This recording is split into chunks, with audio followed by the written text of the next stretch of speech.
Here we go. Good evening, everyone, and welcome to Using Assessment Tools to Document Learning with Becky Kennedy, presented by OTF Connects. I'm moderating tonight.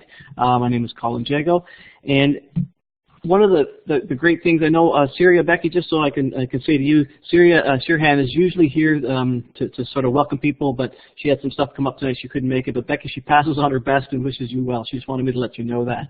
And I know that this is Syria's favorite part, is she loves the fact that we get people from all over the province coming together on a weekday night for an hour and a half to do some learning together. And we've had some amazing sessions, and I know this one is going to be amazing as well. I was looking at some of the stuff that Becky's going to talk about, and it's really, really cool. Okay, so I'm going to slide up here to Becky's introduction slide. I'm going to step out of the way. If you have any questions for me or you have an issue, please put it in the chat, and I'll try and sort it out. But Becky, it's over to you, and you can now tell me what you want me to do for you for the rest of the night. All right, here we go. Awesome. Thanks, everyone.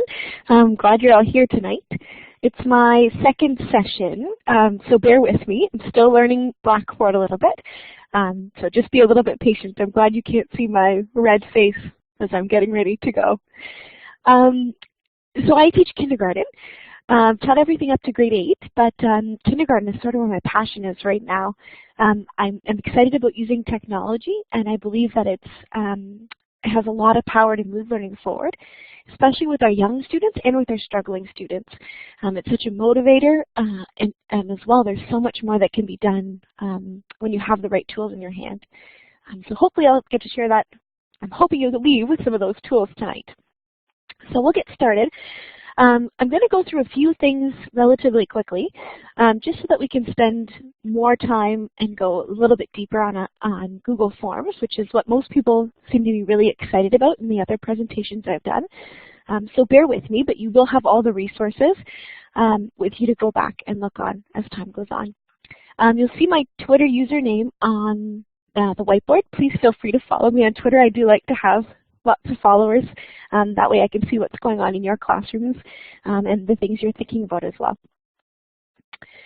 So when I was getting started, when we got full day kindergarten in our school, I asked to go down to kindergarten. I'm really passionate about play-based learning and inquiry-based learning. So I went from teaching grade 3 math down to kindergarten. And I thought, oh, this is going to be great. We're throwing out worksheets. We're going to be using technology. It's going to be fantastic. Well, then I got an email or a phone call actually from a parent that said, how are you teaching my child to write his name? Well, I think that's such a valid question. There's no worksheets coming home to show that we're practicing printing or that we're writing our name every day. So they didn't know how we were supporting their child at school. And it was such an eye-opener to me in thinking about, well, this is great that we're using all of these tools, but how are we connecting home and school and making sure that we're developing strong relationships and being all part of the same team? So what I was able to do was sit down with this guy, Graydon, and I was able to ask him, hey, Graydon, can you spell your name? I could videotape that, and I was able to send it home to Mom right away to say that, yeah, we are working a lot at school. We're doing lots of different things to support learning. We just don't always get a chance to send it home because it's not on paper. So as we go on, I'll show you some of the ways that we've done that so that we can connect the learning at school and the learning at home. And we'll show that not just in kindergarten, but how it can be done in the older grades as well. The other thing, the other reason why I started to become pretty passionate about how we're using technology in order to document learning and assess learning is because the paper. Oh my goodness me, the paper. I was drowning in it. Notes here, notes there, notes everywhere, and I just couldn't keep myself organized. I wish I could say I was an organized person, but I'm just not. So I felt like I was just drowning and I couldn't keep everything in the right spot. So that was one of my biggest motivators for thinking, well, how can I digitize some of the things that I've been doing on paper all along? And what's the purpose of making those things digital, and how does that benefit practice? So our goals tonight, some of the things we're going to look through are Google Drive. We're going to look at Google Forms as a way to assess, and as well as some other different ways to use Google Forms. And then some other options as time allows, and other ways to store and assess information digitally. So hopefully time will allow us to get through all of that. All right, first question is, I'm curious about what grades you guys teach. So if you don't mind using that, the clipboard, and if you can go in and choose a clip and just put a symbol in one of those grades, just to let me know what you teach, that would be fantastic. And for those who just joined who don't remember, it's on the toolbar on the left-hand side, click the clip art and then click the Common Symbols tab, and you should be able to find something to put up there.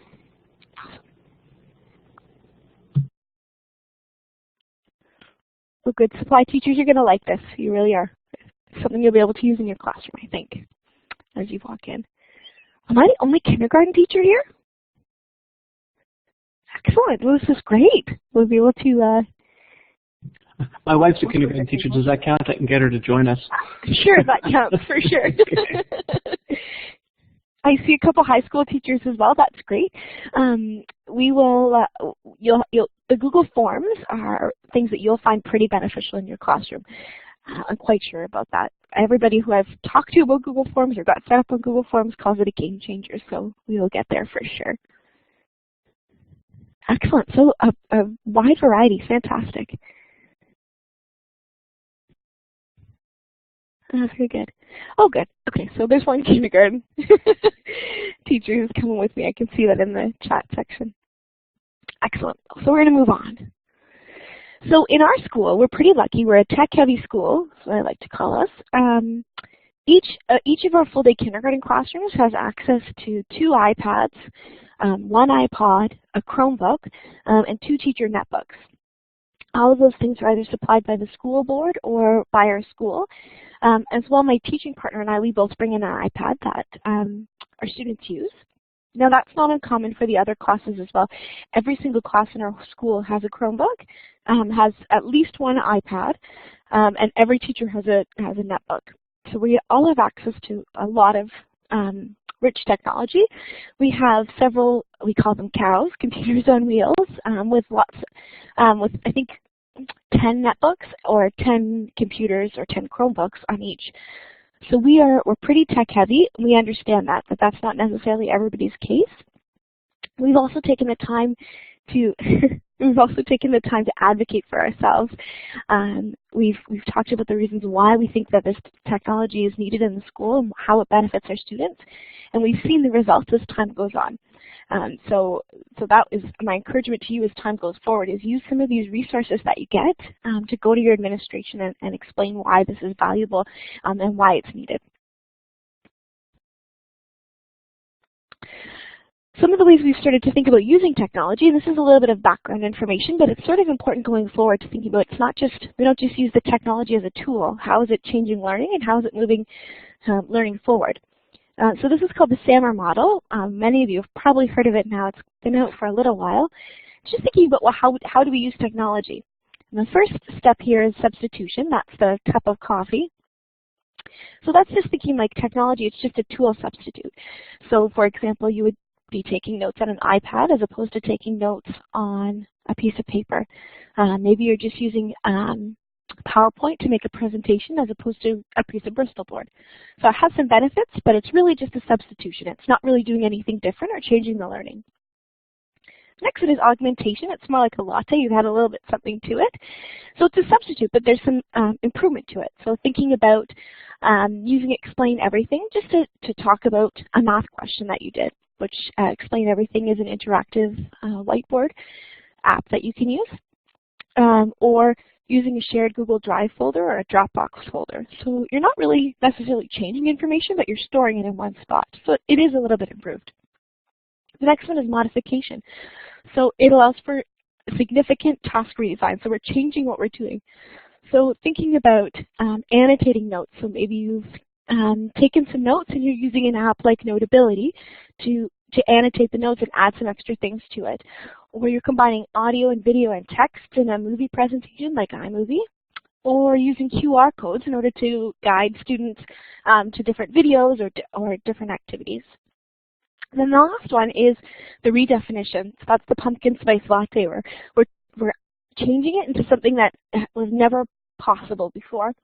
So that's things like collaborative mind maps. So if you've used anything like Padlet, where everyone gets to add their thoughts and ideas, and it's all in one spot, or interactive iBooks, explain everything when you're thinking about solving problems and going from start to finish, and adding text and video and all those things. And then when teachers have access then to perhaps all students' notes, maybe using Google Drive, so everyone's using a note-taking device, and then that all goes into one folder. So you're thinking about, wow, now the teacher has access to everything that the students have done that they might not have had access to before. So we're thinking about that as we move forward in how we're using Google Apps for Education, which is really what I'm focusing more on today, how we're using Google Drive and Google Forms to move learning forward. It's not just a substitution. What are we doing different? And it's not always wrong just to have a substitution, of course, or just to augment it a little bit. But we're really trying to dig a little bit deeper. And how do we do that is the question going forward. So I'm going to ask you to use that clip art again one more time. And just how would you say, how technology enabled is your learning environment? Where would you put yourself on that scale? I can't see any names. Just sort of gives me an idea as to what you're doing so far and how comfortable you feel in that. So if you can use that on the left-hand side there, if you can use your clip art, that would be fantastic. Oh, good.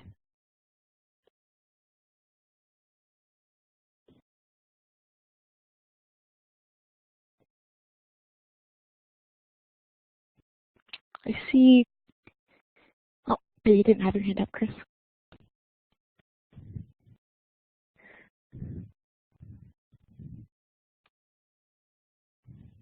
Oh, great. This is good. So we have,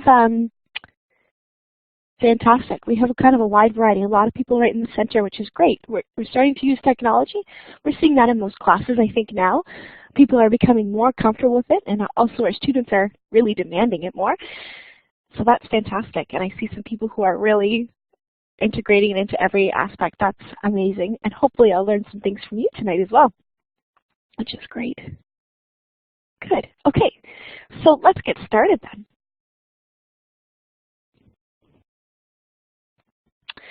So why is it important to have technology-enabled learning environments? Why does that matter? I'm going to ask Colin if he'll put a link in the slide, and I'll end up on your resource sheet at the end. It's actually just a link to an article. You don't need to go to it now, but it just talks about some of the ways that enabling or technology-enabled learning environment helps to move learning forward. So when you start to add technology, it becomes living and evolving.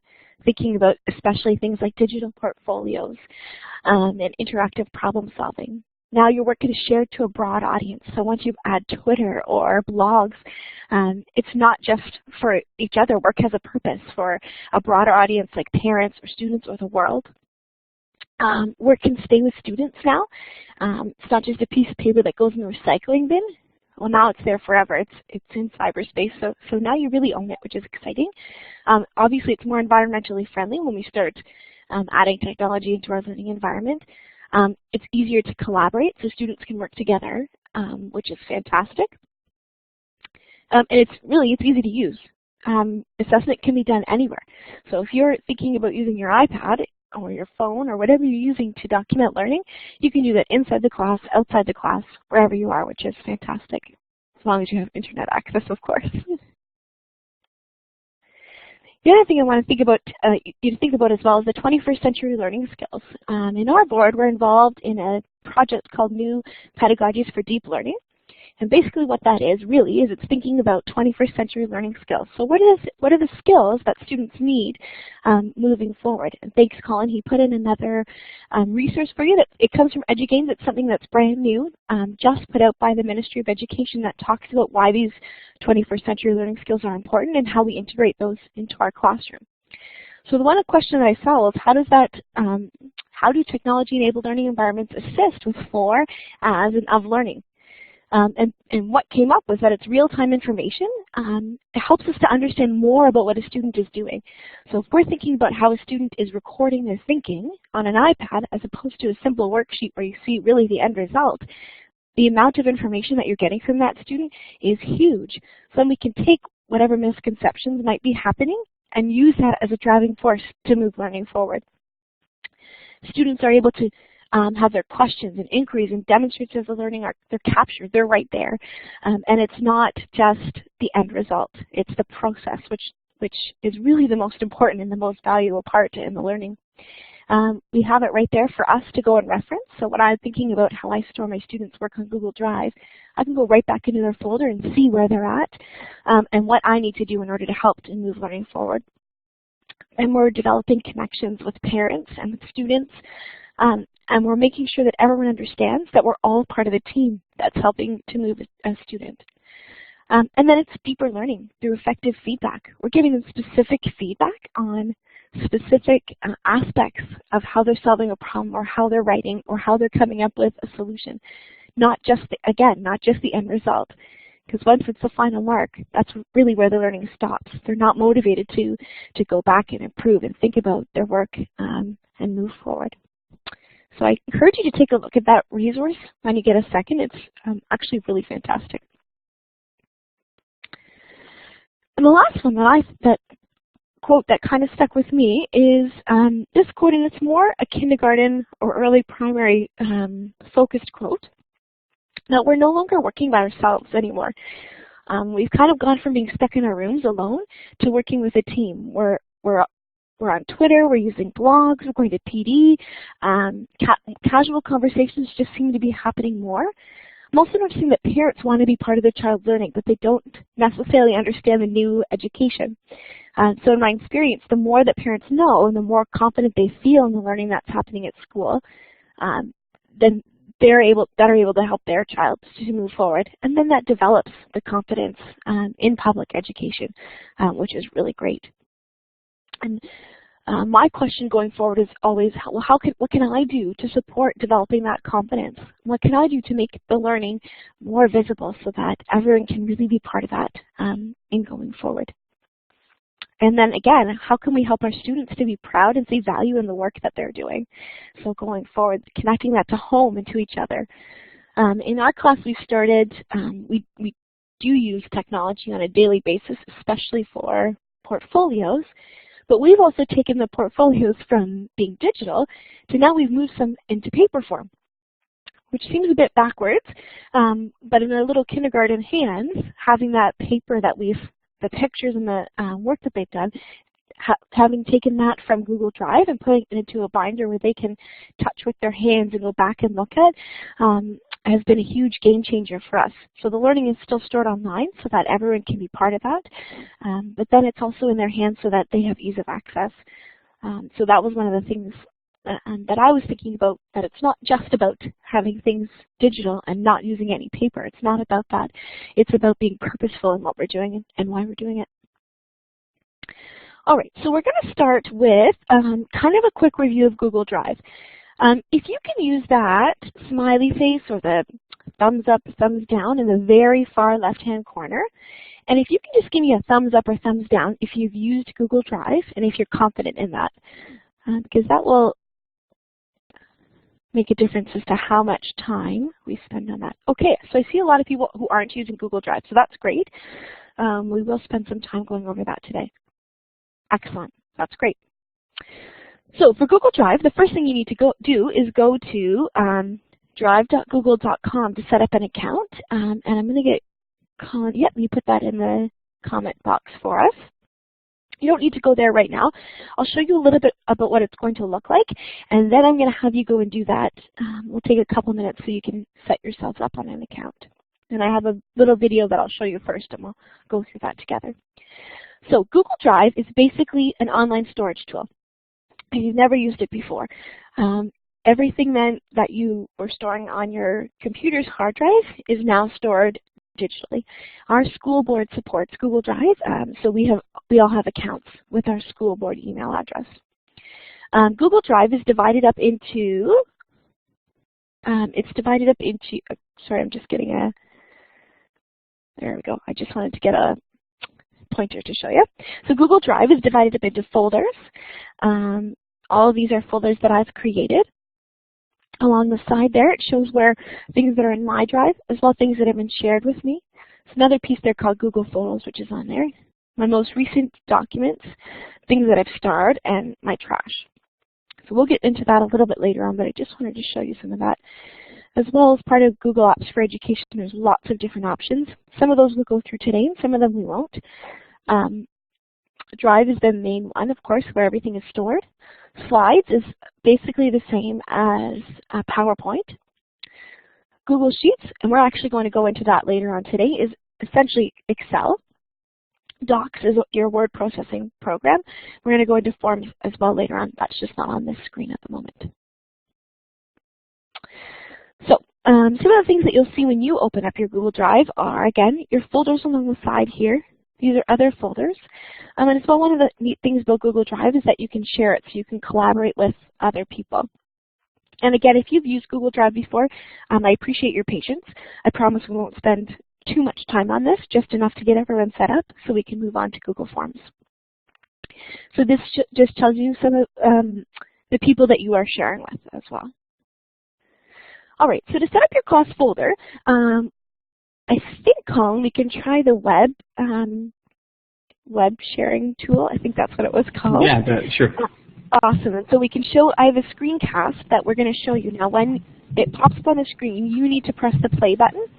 Basically just a video that's going to show you how to set up a Google Drive account. Okay. It's about 5 minutes, and then we'll come back together. All right.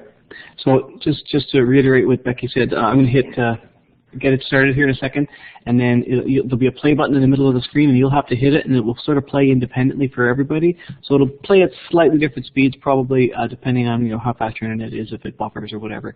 It's about 5 minutes. When you're all done, give us a green check mark just so you know that we're finished, and then we can continue. Okay? So I'm going to hit this. You should get this pop up in the middle of your screen right there, and then you hit the play button, and you're good to go. And in about 5 minutes, we'll look for the green check marks to have everybody finished. And if you're on a tablet, that probably won't work, so I'm going to put the link over there, and you'll probably have to launch a browser to play that. Or if it's not playing in your screen in front, you can click that link over in the side, and that'll get it to you as well. So I'll stop talking, and in about 5 minutes, we'll look for some green check marks to continue.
Maybe just 30 more seconds, and then perhaps we can move back over, Colin.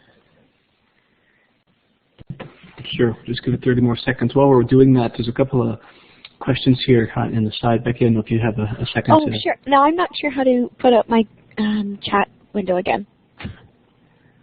Was it covered up? My chat window is not on this screen anymore.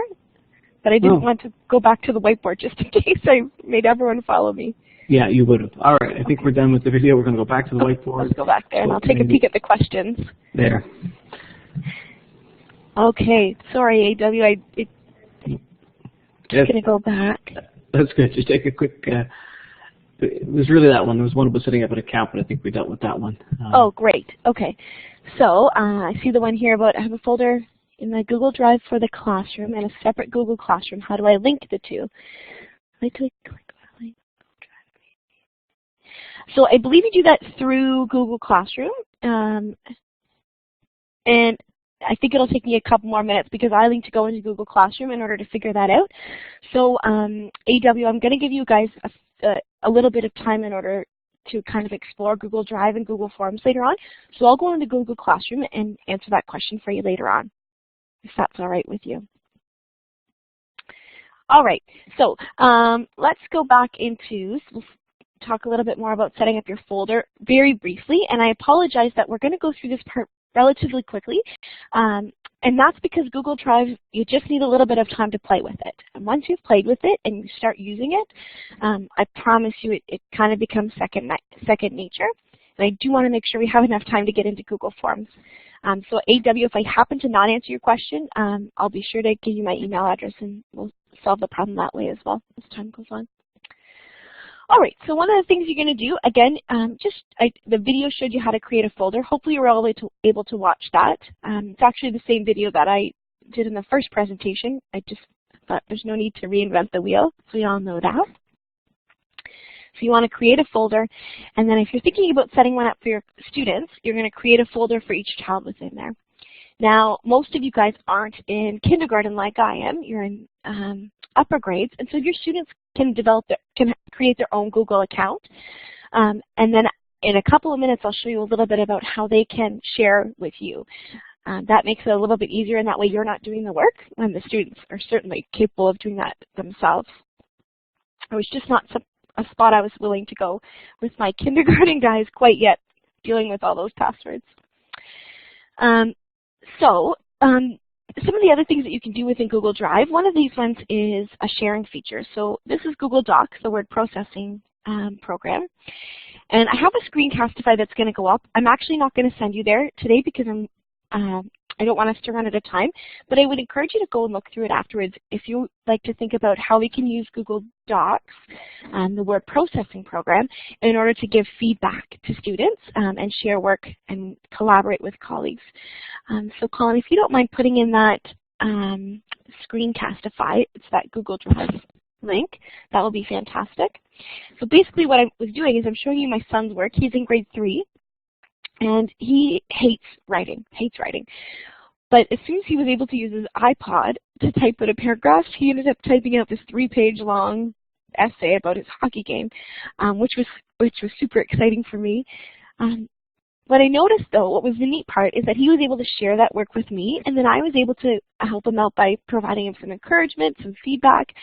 You can also do that with peers, and you can do that with your teachers, which is really exciting. The other thing that I wanted to point out just before we move on, if you are doing it, ours in Google Docs and in Google Slides, anything but Google Drive, there's the Can Comment option. That's a little bit different than Can View. Can View means that they can only look at it, really. Can Edit means they can change and delete. Can Comment means they can view it, they can't change it, but they can offer suggestions. So that was a really neat feature, and as time goes on, please feel free to take a look at that screencast on how you can use that for feedback. So what are some of the things that we can include in a Google Drive account? What's the purpose of it?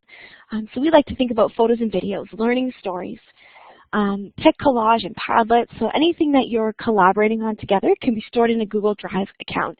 And now it's a portfolio that goes on.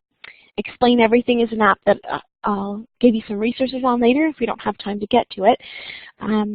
But it's basically a whiteboard app that the students use to solve problems. So you can save that right into Google Drive and then go back and look, and students can go back and look and see how their work has changed as time goes on. Something that we do is we actually, because our students don't have their own account, what we do is we share it back to them.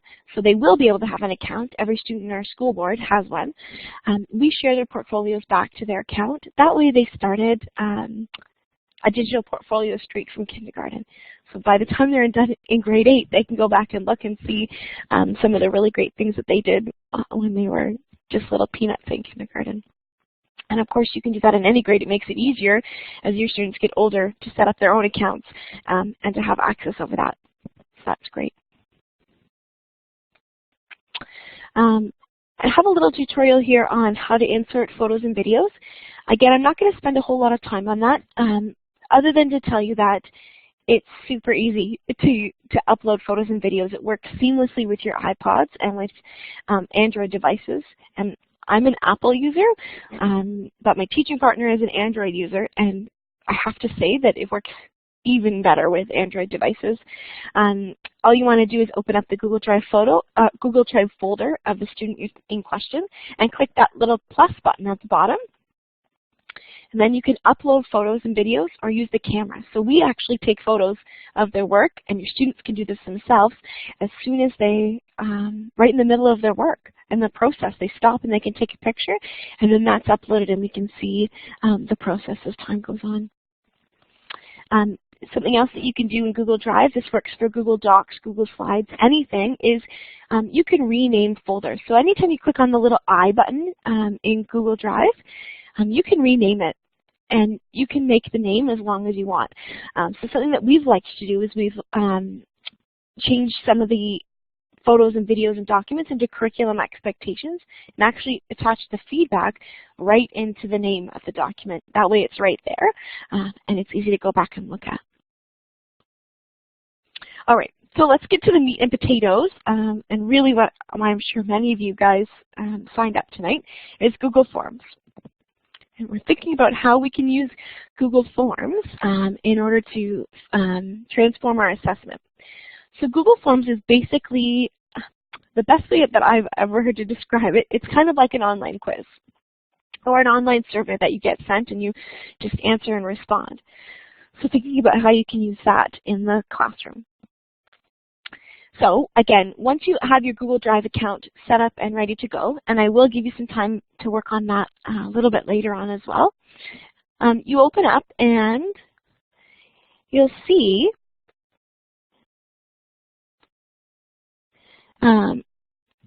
in the top corner there a series of 9 buttons, and when you click on that, just as you did before, several things will pop up: Google Drive, Google Slides, and one of the bottom ones there is Google Forms. So if you click on that, you can open that to create a new form or to open a previously saved form. The other way you can do it is you can click on the New button on this side, go down to More, and then Google Forms pops up there as well. So you can put that, open it up either way.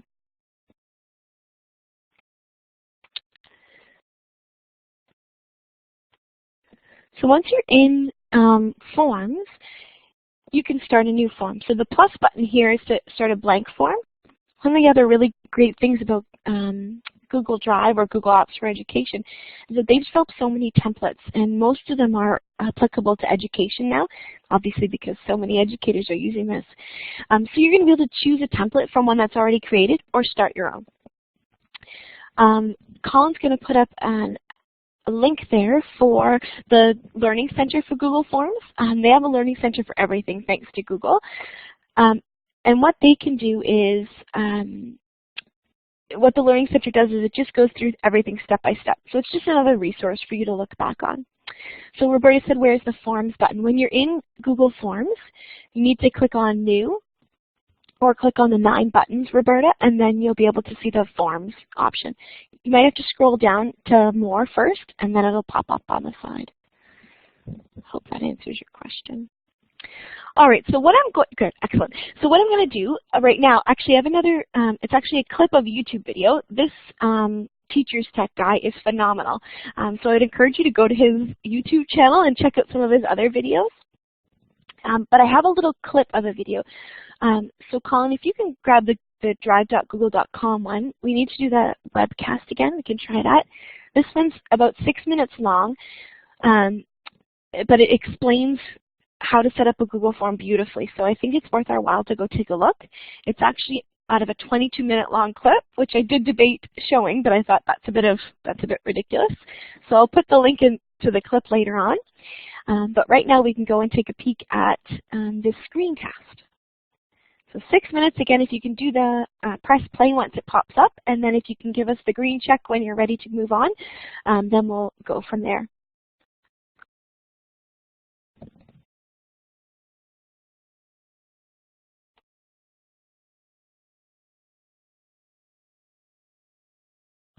And for the tablet users, I've also put the link in the chat pod for you, so you can click that and that'll take it to you hopefully as well.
All right, it looks like just about everyone's done. Maybe again 30 more seconds, then we can move on.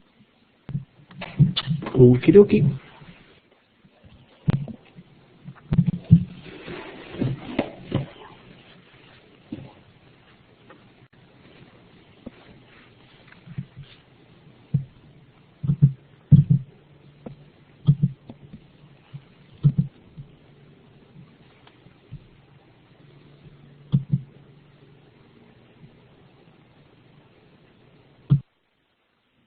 All right, I think we're ready to move back.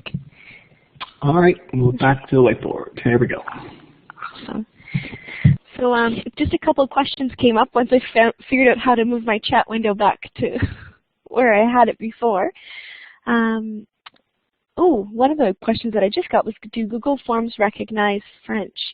I am not sure, but I don't know if anyone else knows that and can respond to that. If not, I'm going to text my girlfriend who is in French immersion, who I believe views it, so I'm assuming it does.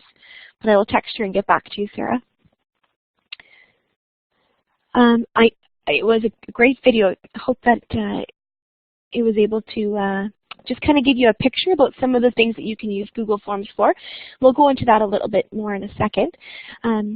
Just so you know that you will have a link in order to watch the whole webinar again, but you'll also get a link to all the resources. And in just a second, I'm going to give you a folder with some sample forms, and hopefully that will help you out as well. All right. So just a quick review of some of the things that you can do on Google Forms. So you can change the color palette, you can upload photos, or you can use a template to kind of get started. The purple is the standard one, again, as Teacher Tech was saying, but it's not maybe not the prettiest. And again, you'll see one of the options you can start with is a form for parent communication. So every time you talk to a parent, you can be writing it into your form really quick, and then you have a record of that, everything that was happened, and it's on there for you. Some of the other things that you want to be able to do, if you look in the far corner of the form once you open it up, there's 3 dots there, and that's an important button. One of the first ones is that make a copy button. So I'm going to be sharing a bunch of forms with you, but you probably don't want all of my information in a form, and I don't want all of your information. So as soon as you make a copy of a form, it then becomes your own, and then you have access to that, and the data that you receive is only yours.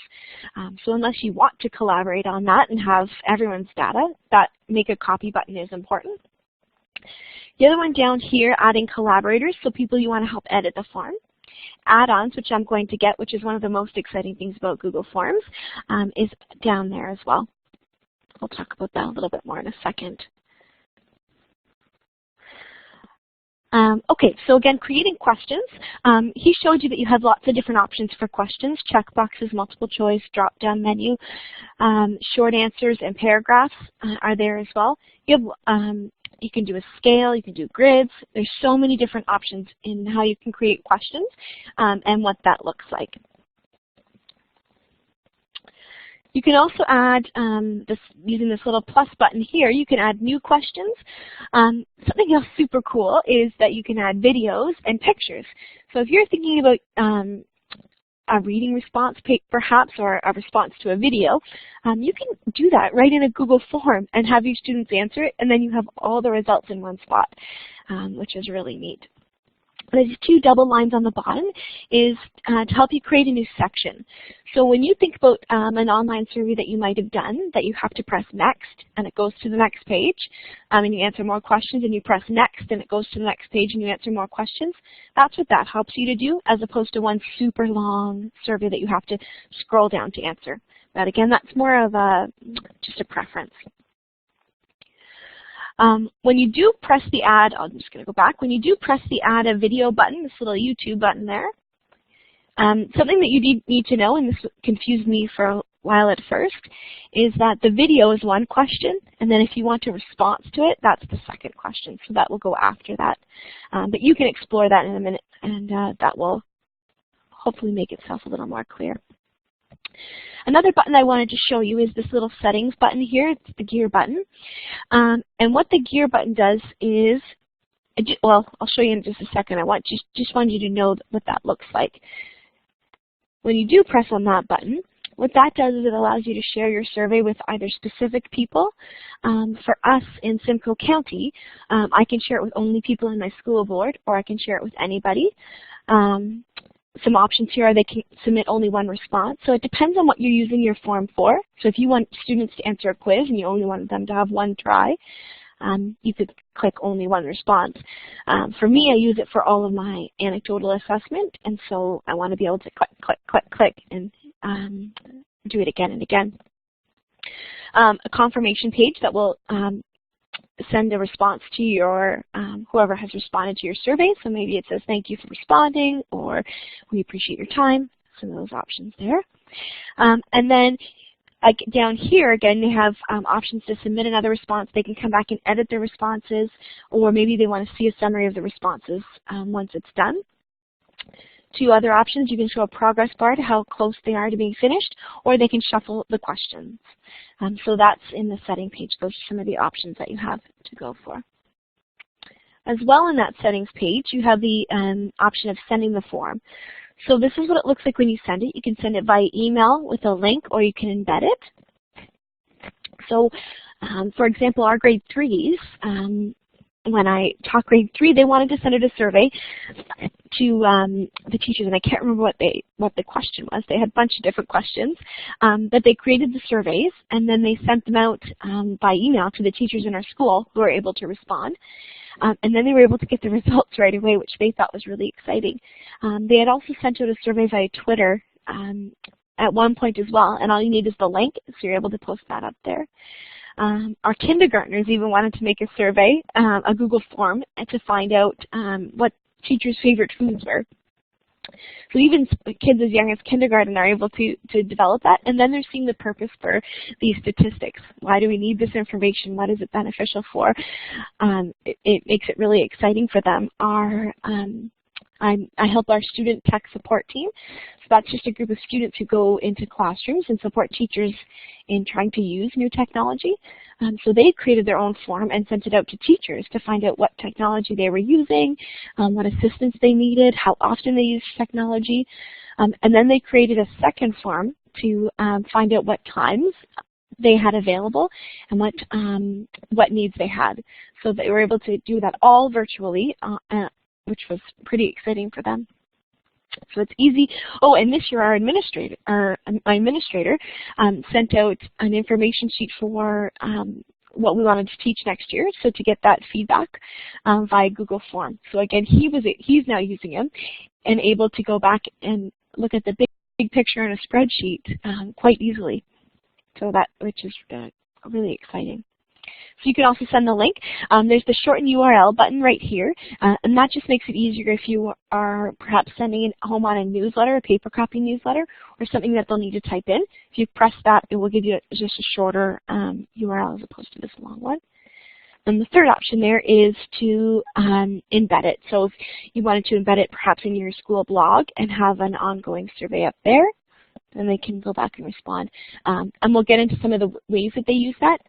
Some of them are using maps, where are you from, all those sorts of things when they're creating the form. The other thing that you can do once you've made your form is you can add it to your home screen for easy access on your device. So once you've opened the form and you've sent it to yourself, so you're just sending a link to yourself and you click on it, it'll open up in Safari on your iPhone or Chrome, whatever it opens up on. And all you're going to click is Add to Home Screen. Once you've added it to your home screen, then it looks just like another app on your iPod or iPhone or iPad that you can click and always have access to the form right away. So you can answer, if you're using it especially for documentation like we are, you can answer questions really quickly. So let me get you into I'll show you a couple of samples of different Google Forms that we've used, and then I'm going to challenge you to create one for just 5 or 10 minutes. So it says start small and simple. This was my very first Google Form, and all we did is we set up a question for the name. So we entered all the names of the students in our class. We put all the subjects in there, and then a comment. We wanted to start just with anecdotal notes, observations that we were seeing during the day. It was the best thing that we done. It was such a game changer for us. The advice from other people I got as I was asking for samples of their forms was to start small and simple. Don't feel like you need to digitize everything and put everything into a form right away. Start with something like this, just to get your feet wet so that you can play with the data and see how it works for you. I'll get into what the spreadsheets look like when you're finished in just a few minutes, but I will tell you that I actually received positive comments on report cards, which I've never done before. I've never gotten positive feedback from parents. And what they said was that you really know my child. And that was because in this comment bar, it was personalized, specific comments for each child that took no extra time on my part because we had that going throughout the school year. And that's in kindergarten, but one of the grade 3 teachers said the exact same thing, that her report card comments were done because she was putting these in Google Forms right away. There's Bitly up there, which will pop up later on. It'll come up in the on the resource page. It's just a link to a folder with tons of Google Forms that have already been created. So you're welcome to use those. There's no need to reinvent the wheel. Hopefully that they will be they'll be useful to you as well.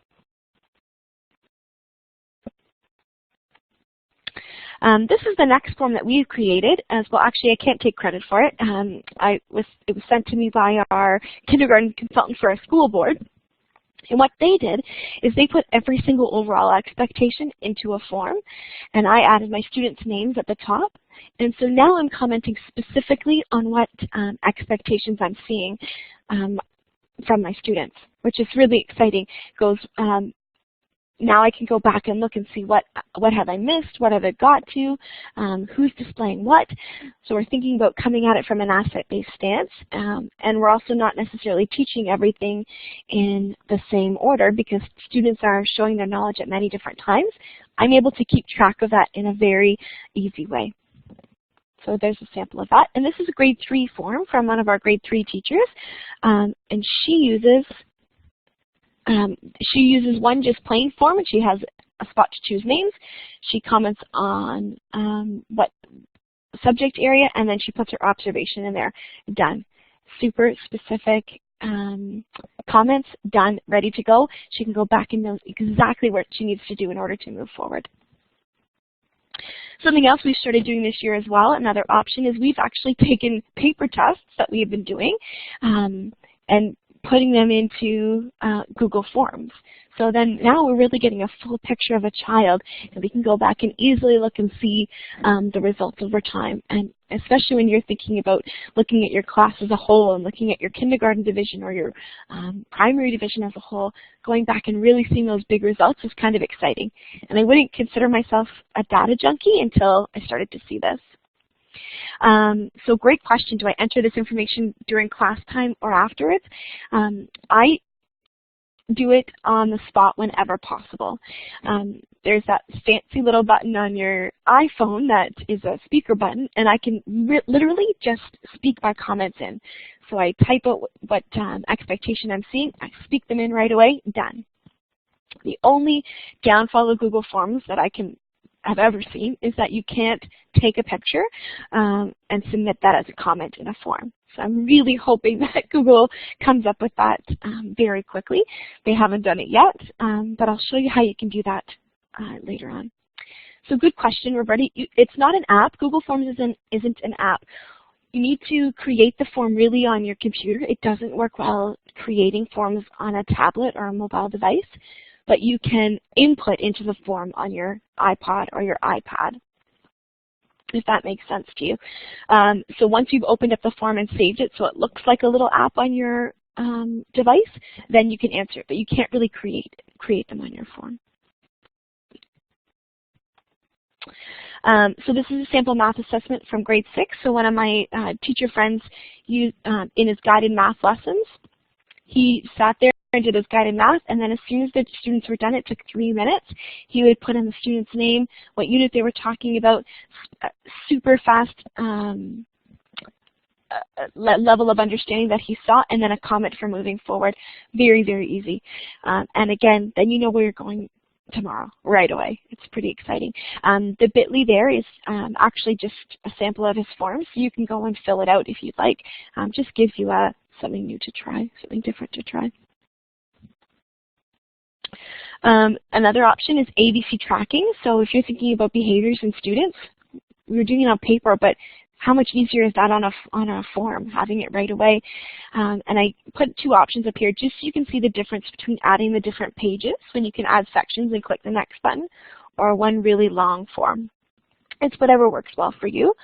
But again, if you had a student that you were trying to track some specific behavior, you can just create a quick form for that.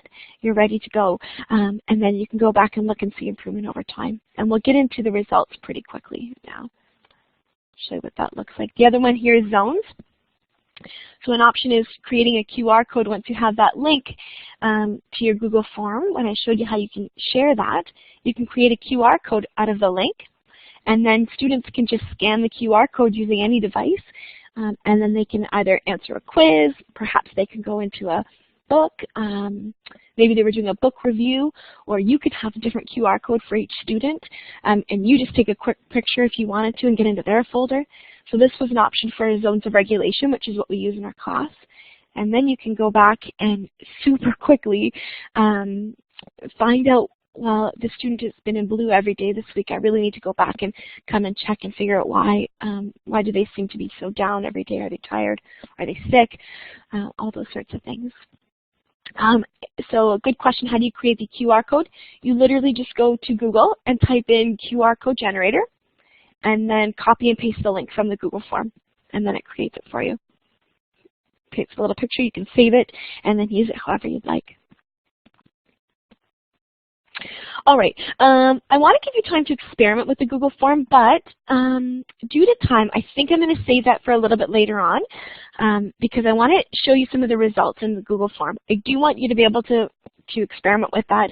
I just think I don't want to miss out on any time in showing you some of the things you can do with the Google form. So we're going to come back to this, I promise. All right, so on your Google form, once you're finished creating it, you get some results. And this is going to show you a little bit about what you can do with the results. We're going to go do one more, use the web sharing tool one more time, and I'm going to show you the rest of the YouTube clip. This one's only 3 minutes long. It'll give you a picture about what the results look like and how they pop up, and then we'll go from there.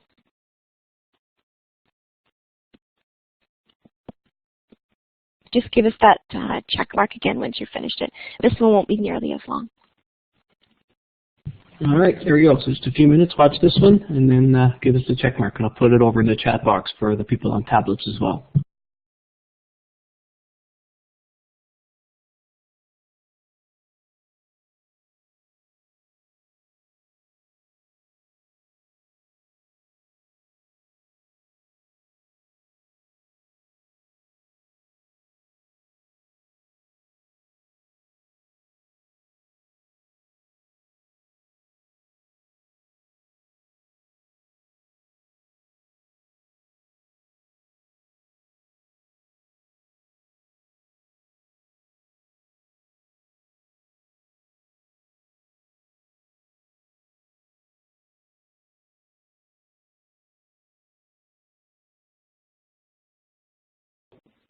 All right, maybe just 10 more seconds. It looks like most people are done.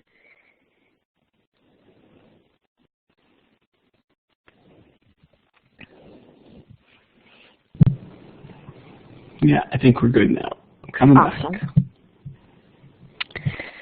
So I agree, that guy, the video is fantastic. So I do encourage you to go back and watch the entire video whenever you're ready for a taste of some of the other things that you can do with Google Forms.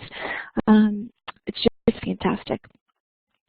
So again, one of the great things about Google Forms, and this is actually a relatively new update to Google Forms, is that once you're finished with the questions, you can click on the responses and see right away.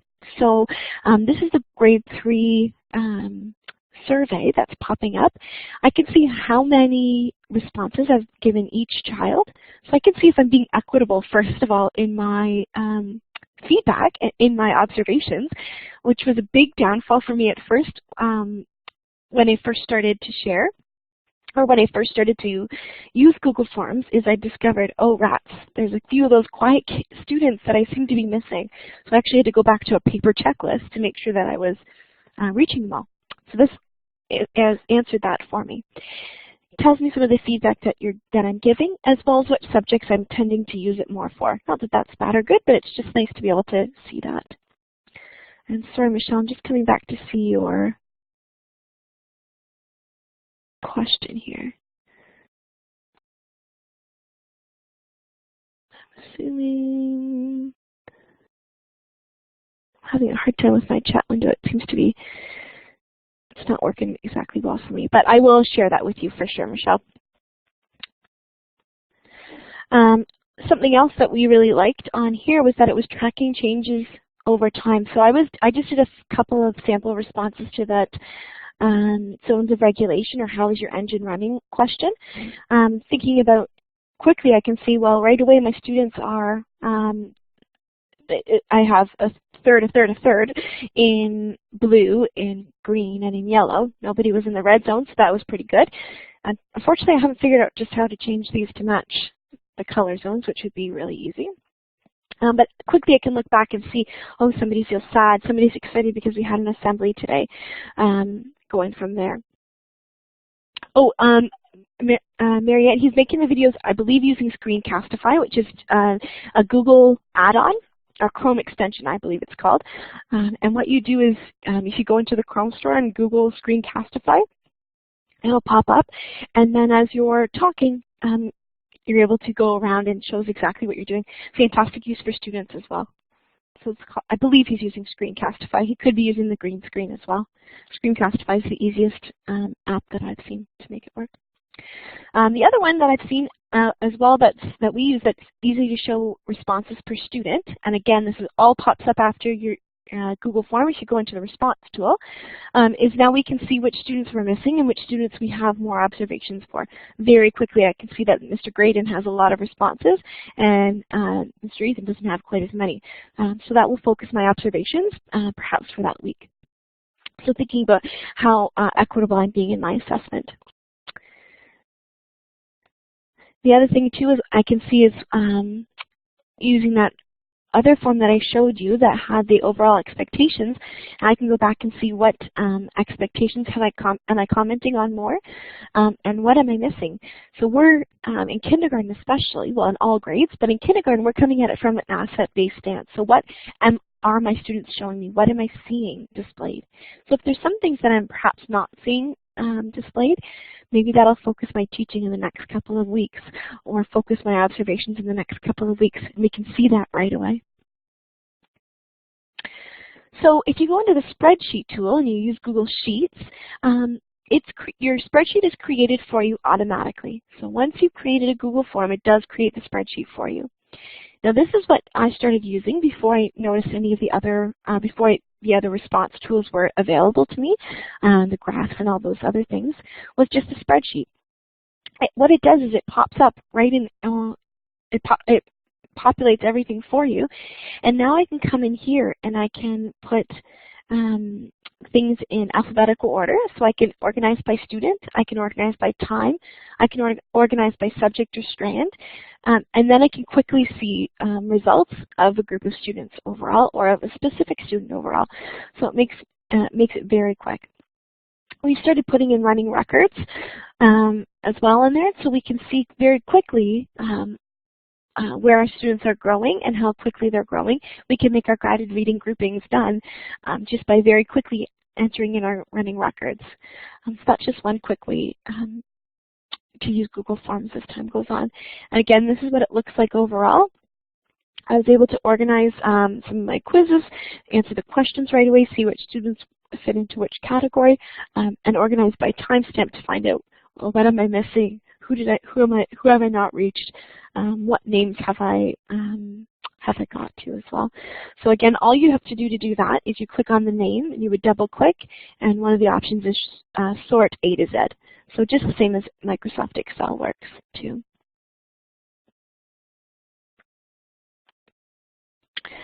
So thinking about some other ideas that you can use Google Forms for, I'm going to move past that. I'm going to show you actually a couple of innovative ways that you can use Google Forms.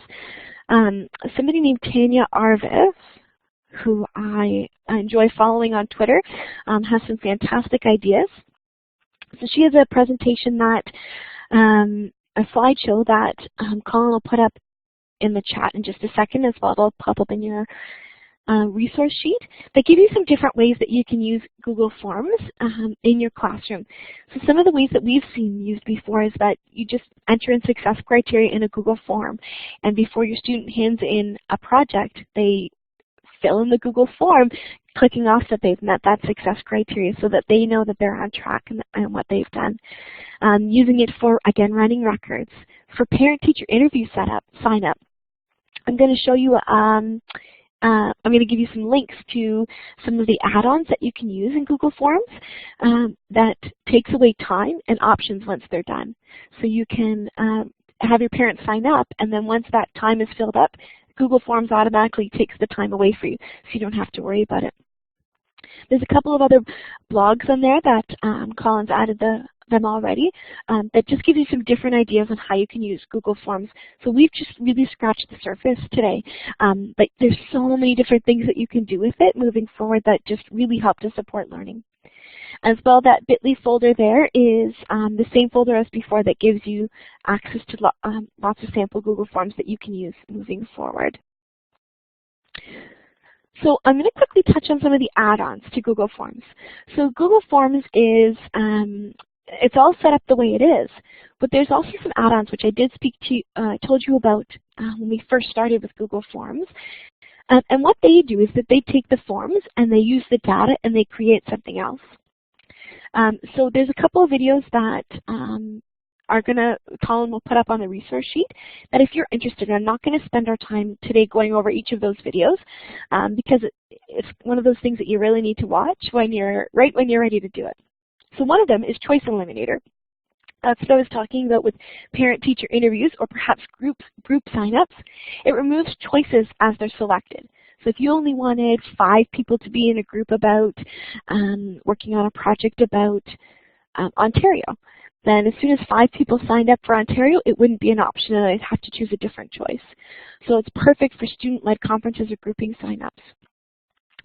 These other two ones here are called Formule and Autocrat. What it does is it emails results from a form to students or parents, so it's excellent for sharing feedback. So after you've filled out a form for perhaps with success criteria for a project, as soon as you press submit, it automatically creates an email and sends it out for you. So if you're interested in that, watch the video and then you can set up a form once you've watched that or add it to a form that you already have. This one is the one that I created already for student-led conferences. So you can send that out to parents, put in their name, their email address, their parent's name, email address, their preferred interview time, and then they would choose a time. So depending on if they chose Thursday or Friday, they would click on a time. And I had it set up so that 3 parents could choose a specific time, and once it was gone, then they had to choose a different time. So all the scheduling was done, and I literally had to do nothing in order to make that happen. A lot easier. And again, I did add just go back for a second, I did add the QR code there. And that's just, again, another option, right? So parents can just scan it and email it. They don't necessarily have to type in the bit.ly. So if you just Google QR code generator, you take the link, put it in, and then it creates it for you, so you don't have to do that work. Flubaroo is one of the really popular ones with my older grade friends. And basically what it is it grades the test for you. So if you're doing a very quick quiz to check for understanding for math or well, anything really, what it does is it grades the quiz for you and sends it to marks. So you can see very quickly who is on track, or who needs a little bit of extra support, or what do you need to go back, how do you need to start your lesson tomorrow.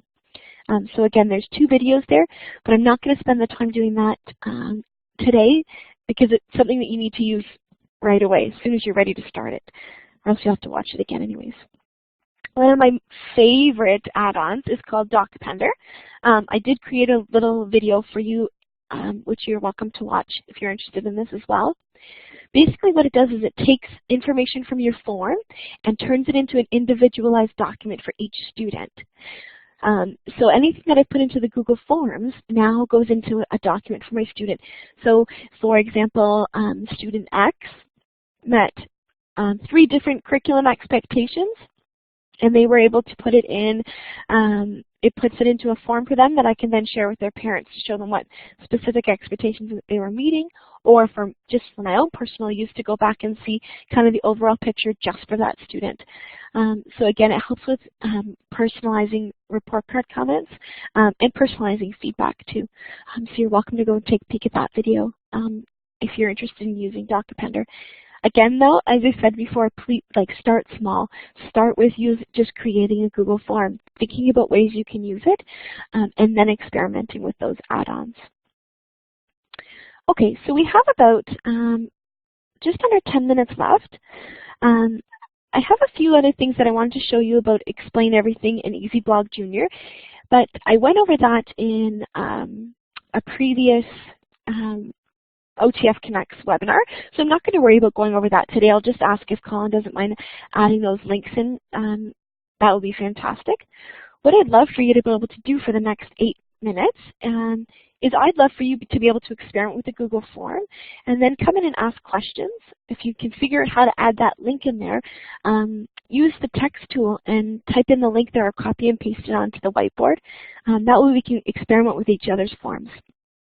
So feel free to take a few minutes and do that, and then I'll be here to answer questions for the next few minutes. So you're welcome to use your microphone, or you're welcome to type into the chat window.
Sorry, Jay, review the steps to do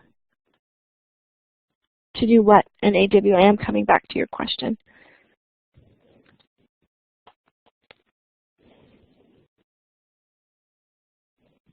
Michelle, you're going to get, you will have a resource sheet emailed to you tomorrow, so you don't need to worry about copying and saving all those links. It's coming to you tomorrow, but just if you wanted to click on it as we were going.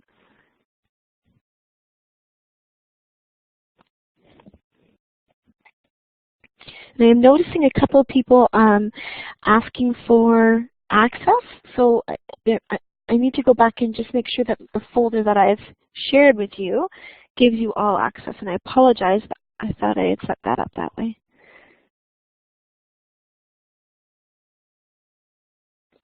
I'll make sure that's done now.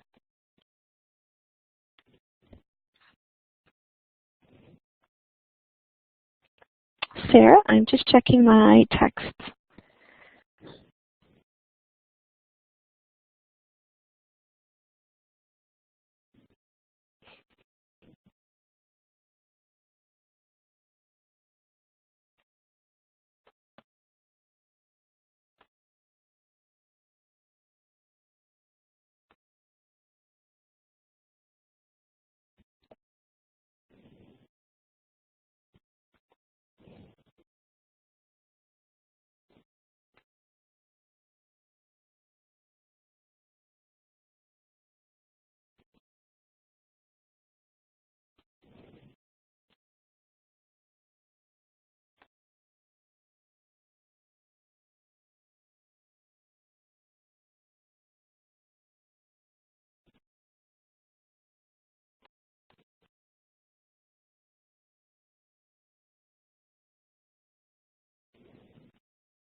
Diana, you should be able to just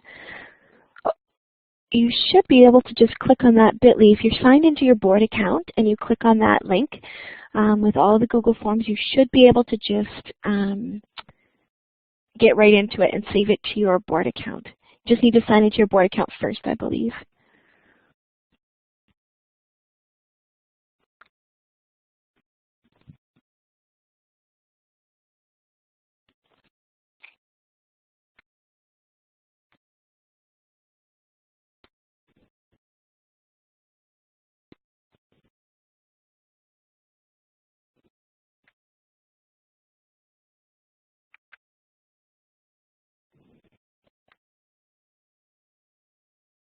Ooh, I see a link up there already. Very cool.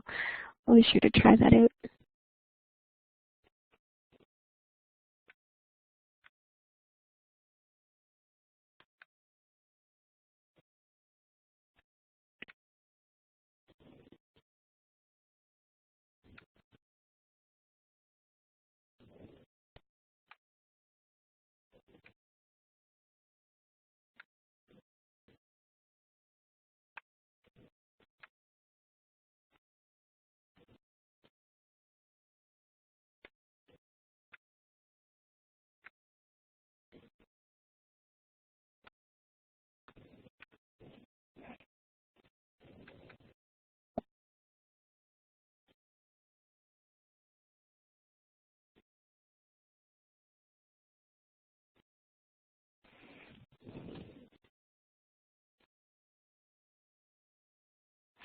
So good question. I apologize. I wasn't more clear on that for the Google Form add-ons. You need to be in your Google Form. And I showed you that little 3 buttons along the side. And if you click on there, it says Get Add-ons, or there's a little puzzle piece at the top of your form. And you use those in order to get your add-ons. So they're not, it's not a Google app, it's a Google Form add-on. And actually that last one, Flubaroo, is actually a Google Sheets add-on, I believe. Diana, I think I got an email from you, so I'll just share it with you directly, so not to worry about that.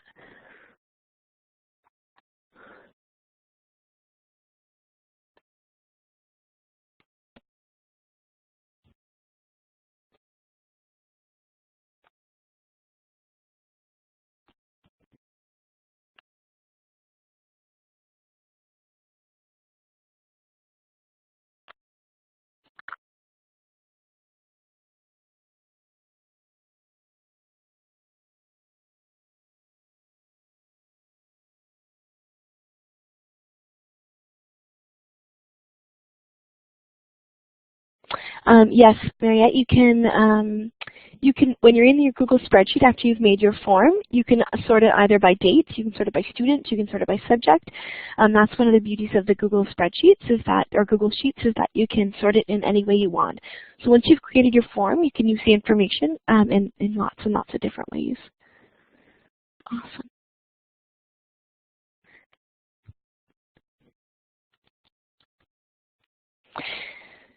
So, unfortunately, it looks like we're just about out of time. I'm going to put my email address in the chat box. Oh, great, and it's at the very bottom as well at the end. Feel free to contact me at any time. AW, please contact me that way, and I will respond to you. I just haven't had a chance yet. And Sarah, I did not hear back about the French, but you're welcome to contact me as well. I do see my girlfriend's texting me though, and then I can respond to you that way. Oh, yes, you just type it all in French, is what she said. So Sarah, I hope you got that. So yes, it does work in French as well. Excellent. I'm glad that answered your question. Awesome. Yeah, so as long as you have a French keyboard. Beautiful. Thanks, Becky. I'm going to jump in here. I think we're wrapping things up. Amazing session. I'm gonna go to my emoticons here and give you a little round of applause. Please join me in thanking Becky with some virtual applause.